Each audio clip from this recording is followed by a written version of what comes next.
Implanté boulevard Sébastopol, c'est depuis le 22 octobre que le Windows Café a ouvert ses portes au public. Ce concept unique va permettre de se familiariser avec Windows 7 à travers différents ateliers. Troisième gauche est allé rencontrer le chef produit de Windows qui nous en dit plus sur ce lieu atypique.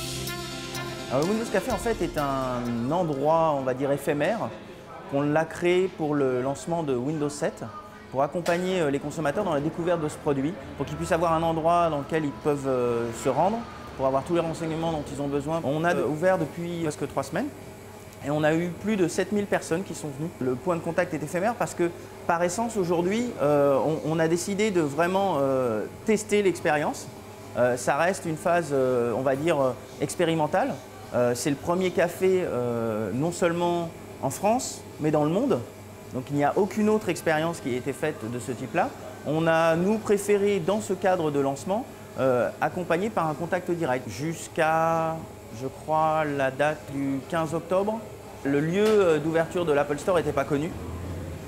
On a ouvert le 22, donc c'est complètement déconnecté en termes de connaissances. Je pense que à la fois Apple et nous souhaitions rencontrer nos utilisateurs et pour nous ça faisait tout à fait sens d'être à la fois dans un endroit où il y a un trafic régulier assez important, où on puisse capter les utilisateurs et surtout d'être relativement proche de nos points de vente.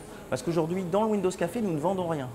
L'idée est vraiment de renseigner pour que nos utilisateurs puissent, après, aller dans des points de vente qui leur correspondent et qui leur parlent pour acheter, si ça fait sens, le produit. On a fait des tests pour savoir si Vista avait cette fameuse réputation d'être un produit mal aimé. Ce dont on s'est rendu compte, c'est que le 80% des utilisateurs étaient très contents de l'expérience Vista qu'ils avaient. Et dans les 20% qui étaient mécontents, on avait près de 50% des utilisateurs qui n'avaient jamais essayé de Vista.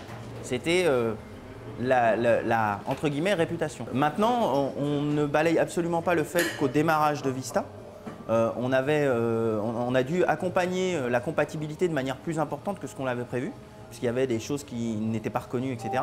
Lorsque vous rentrez dans Windows 7 et que vous avez Vista, vous n'êtes pas perdu. Je prends ma fenêtre, ma souris touche le rebord et en fait elle s'ajuste automatiquement. Donc je peux travailler sur les deux en même temps. Autre fonction qui est sympa, j'ai fini de travailler, je vais me mettre à MSN.